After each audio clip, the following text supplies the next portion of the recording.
This is the Big O Show. This is the Big O Show. Bring them aboard. This year, we plan on going to only one road trip. Last year, we went on several road trips: Buffalo, Indy, Seattle, LA, all of that. I think where were we? 1 and 3. I think 1 and 3. The LA trip, right, is the one we won. And I won too, because I saw like 3 concerts while I was there in LA too. So I won 2 big time. But anyway, besides that, this year we're only going to do one trip. We're going to Madrid, and as un Baco, Alzugaray, I got to go see my people. So Hugo Manero, who is the president of Dolphins España, or España, if I got to say it como los gallegos, right? Is that how it goes, Hugo, right? I got to say it like los gallegos. Así es. Hello. That's it. España. España. So I'm looking forward to it. Hugo is obviously going to be my compadre out there, and he's going to help me set things up, and we'll see what bar we're at in Madrid for the pre and the post game show for the Dolphins and all that good stuff. Hugo, how you doing, my friend? I'm doing great. It's been a great days for us in Spain, and thank you so much for inviting me and having me here in your show and with your audience. Yes. Oye, when I go there to Madrid, how do I dress so I don't get shot with water bottles and stuff like that, bro? You know what I mean? I don't want to get sprayed by water bottles by people like they're doing to the tourists. So how do I dress there when I go, my brother? No, you don't have any problem here. Spanish people is really warm, is really passionate, and we will treat you so well. That's in Barcelona where they're doing that, is what you're saying? Not in Madrid, huh? Not in Madrid. In Barcelona, perhaps. I think it's funny, man, when I see that, because living in Miami, you don't think we have the same thing? We when you live in a major, beautiful city, everybody wants to move there. You know what I'm saying? And in Miami,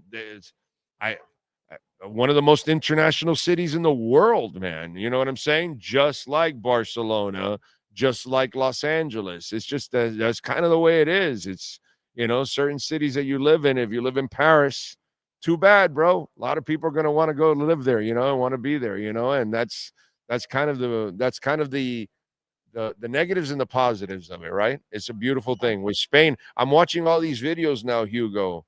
It's just amazing, bro. Madrid, Seville, all these different cities, because I want to go to Madrid, but I also want to visit a city or two outside of Madrid too at the same time. Of course. We are the first country in the world receiving tourists, and we have a lot to offer to other countries, very different things in the north or the south of the country. And that stuff with Barcelona and with the tourists is because the taxes and the prices of the houses, because for the rental purposes, the prices are so high in the last years, and that's why the people living there protest against the discontrolled tourists. Yeah. Same here in Miami. Same thing. Prices go up because of that, and we got people that live from all over, man. It's crazy, but it's beautiful. And you know what I love about I'm watching all these videos on Spain. You guys can go all across the country in those high-speed trains. Rápido, baby. Rápido. From one city to another, half hour and a half. You can be in different places, which is pretty cool. Yeah, it's a great move. It's a great transport method here in Spain. You can go from Madrid to Barcelona in 3 hours in a train, high velocity train called AVE, and it's really useful for people living in one city going to work in other city, and moves all around the country from Barcelona to Sevilla, passing Madrid and all different cities in that line of the country.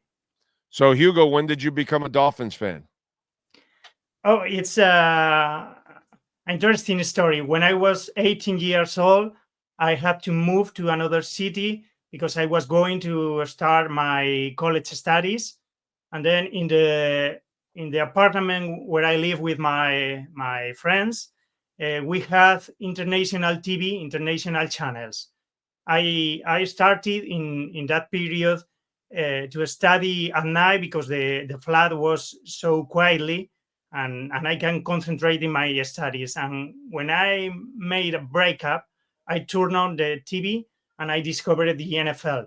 I didn't know anything about the football, about the NFL. Um, I fell in love immediately with the sport, with the violence. Hope you understand me, of the sport. Yeah, sure. All the staff, the aim, I didn't understand anything. I don't know why was first in offense, another players go to the turf to play defense, but was those years in my nights studying my college studies when I discovered the NFL. And then after that, I became Dolphins fan because Dan Marino. Okay. Yeah. Man, Dan Marino is like the Beatles in music. Like you hear a musician. So why did you become a rock star? Oh, the Beatles. I saw the Beatles on TV. Oh, hey, why did you become a rock star? Well, I saw the Beatles on TV. I saw the Beatles. Well, how did you become a Dolphins fan? I saw Dan Marino. I saw Dan Marino. I saw Dan Marino. If it's not for Dan Marino, we would have not picked up a lot of Dolphins fans. Okay, because obviously I'm old. I was a Dolphins fan way before Marino. Okay, I had Greasy and I had Woodstock before Marino. You know what I mean? So I was already a Dolphins fan no matter what was going to happen, whether I got Marino or not. But over the years now, doing radio for 30, 35 years now and doing the show, I realized, man, a lot of fans became Dolphin fans because of Dan Marino. My story is quite simple. In those years before 20th century in Spain, uh, nobody knows anything about football, American football. I Right. only know two names: Joe Montana and Dan Marino. I saw a picture of Joe Montana and I didn't like it. The colors of the jersey, the player, I didn't like it. I saw Dan Marino's picture and it was clear that was he was my player. It was my team because I saw his curly hair, the number 13, the colors, the logo of the team. I said, this is my team. There you go.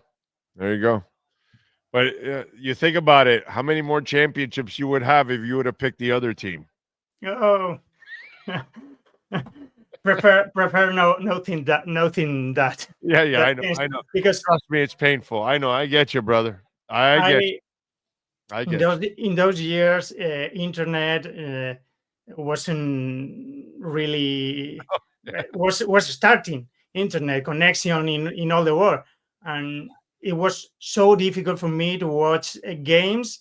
I I had to conform to watch the game the TV decides to put on live Yeah. on air. Unless you have Uh, somebody that has a C-band satellite, that yeah, was maybe the only way that they were going to be able to find American football. You know, because I know because with the C-band satellite, my dad was a gambler back in the 80s. And we had a C-band satellite to watch any sporting event he wanted to watch because he betted on baseball every night and he bet on different games and he would find the games and all that. And the C-band satellite allowed me to watch all kinds of stuff. So that would be the only way in I Spain to watch the Dolphins, probably. Really? I remember in 1999, the last Dan Marino's last years, watching a game, Miami Dolphins versus Indianapolis Colts. Dan Marino versus Peyton Manning.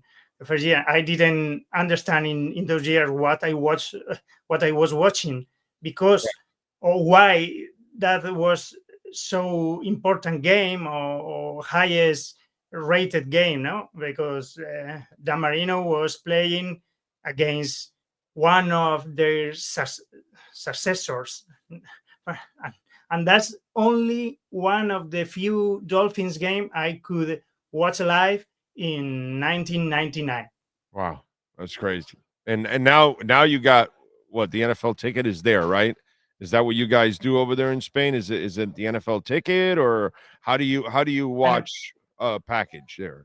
now we see games with NFL Game Pass in the Zone, in other platform. The NFL has sold the rights of the TV rights to the Zone, and we pay for it, and we see the games, all the games, and the NFL draft and other the combine, all the elements around the NFL, paying for the NFL Game Pass, but in other platform here in Europe, who has the rights of the TV, of the NFL TV rights.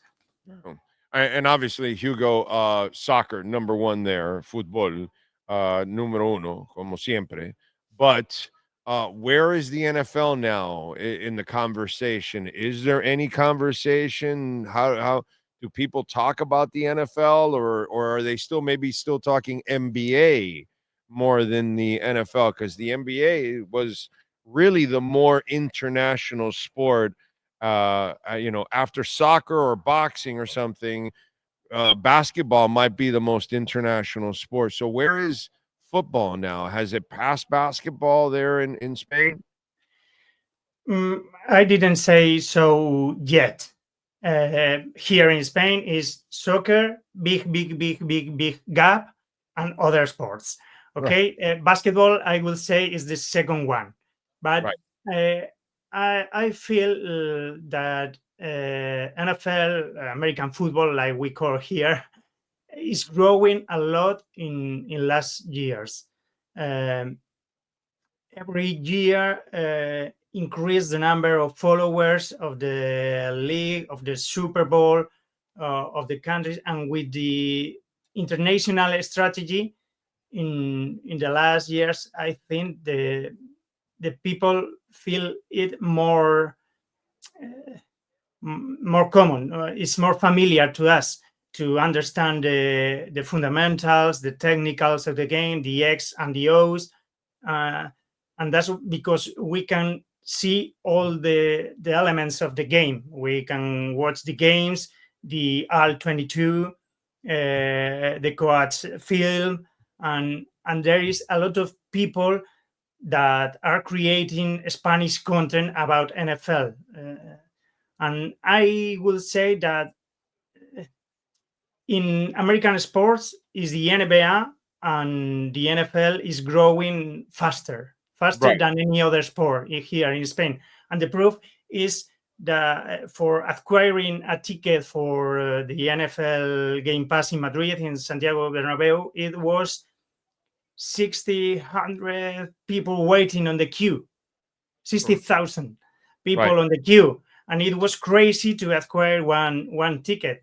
Right. It was not only Spanish people, but most of them was Spaniards. Right. Yeah. No, it's insane how it's grown. There's no doubt about that. And I think what will help eventually all over the world, not just in Spain, is that Mhm. a Spanish player is playing in the NFL, an Italian player is playing in the NFL. You know what I mean? That I Mhm. think is the next step, because Spanish players are playing in the NBA and winning NBA championships. You know what I'm saying? And Spanish players are playing international basketball, and they're having success in the Olympic team too, Mhm. and so that it's different when your own, cuando tu sangre está metido ahí en la cancha.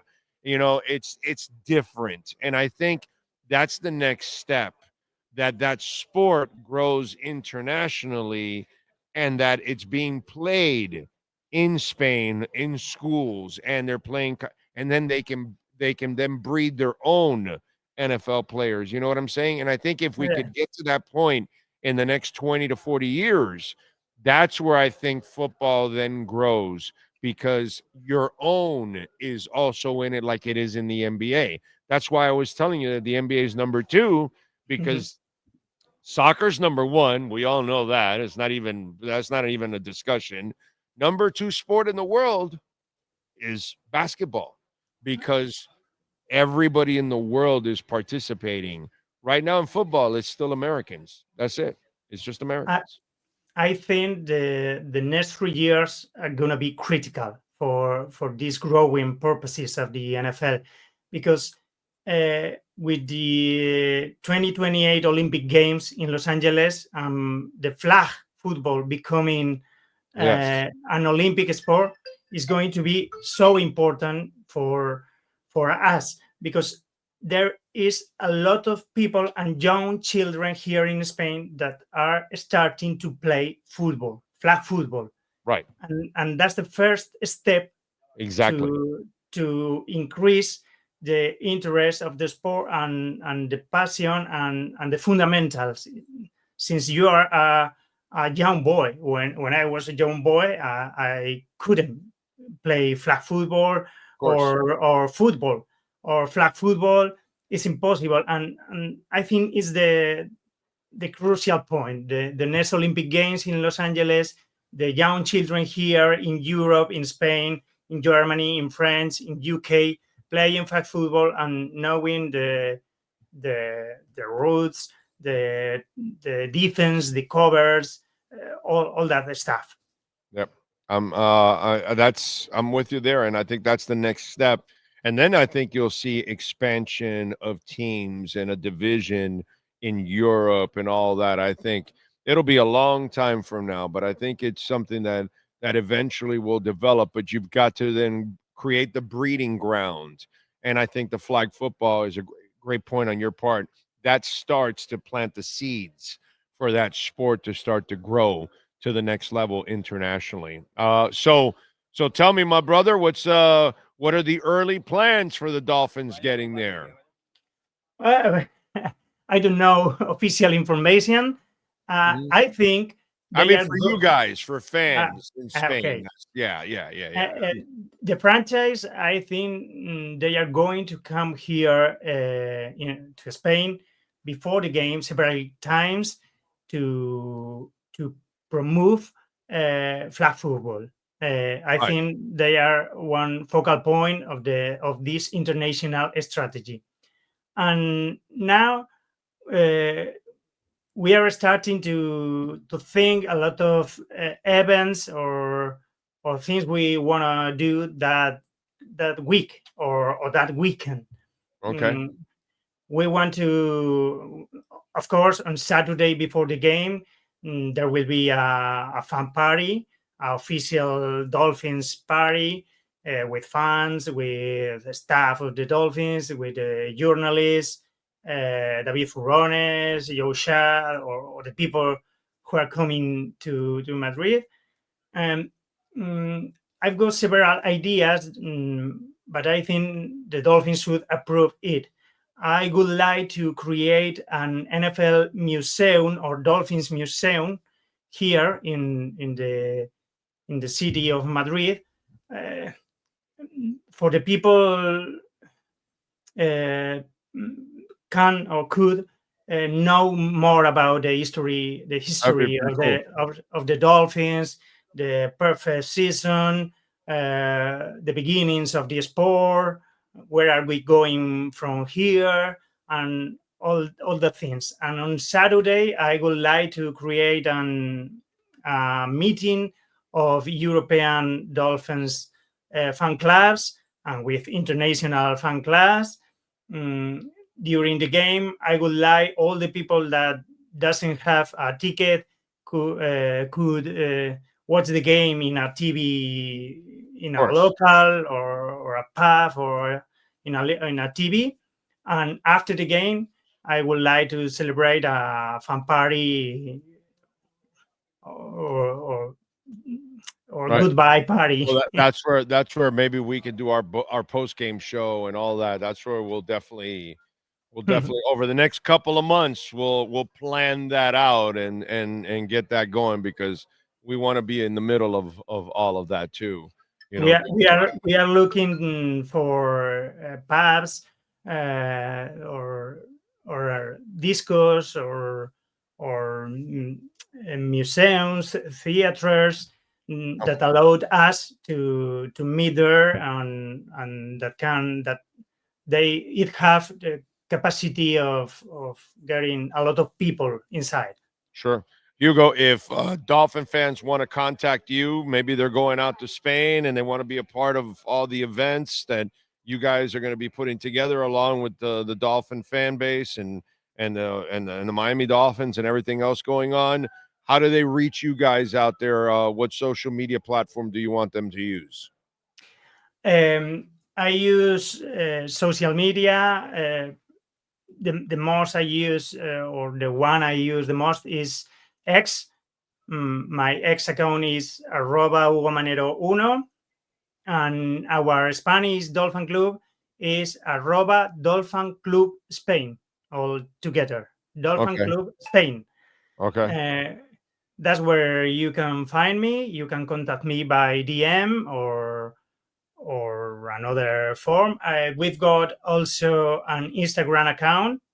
My personal account is the same, @Hugo Manero 1, and for the Spanish club, @Dolphin Club Spain, also the same. And we've got also a Facebook group of the fan club, the Spanish fan club. And you can contact us with those accounts, and we were pleasure to respond, to answer the questions, to give recommendations of the hotels or Madrid zones to stay, to visit, about gastronomy, the Spanish gastronomy, patatas bravas, calamares, and all the Spanish food. Well, when I get there, you're gonna have to take me around where to go and eat. By the way, I'm like 100 yards from La Plaza.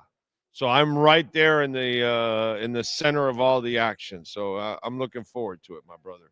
That's going to be a lot of fun. I followed you right now on Twitter, and I already did on Facebook there. So get it going, Hugo. We'll bring you on. We'll bring you on a few more times leading up to the game in November, my brother. And look forward to hanging out with you out there in Madrid, man. Thank you for taking some time, Hugo. And we'll catch up in the near future, my friend, when the season starts. Oh, thank you so much. Hope to see you here in Madrid, meet you, and hope you had a great time in my country, Spain. Oh, we definitely will. We definitely will. All right, Hugo, you be good, my brother. Un abrazo. Un abrazo. Fins up. You got it. Fins up. Damn right. There you go, baby. All right. Hugo Manero, President, Dolphin España. We're going to do it that way.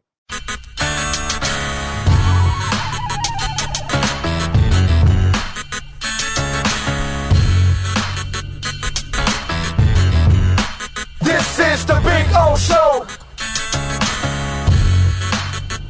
This is the Big O Show.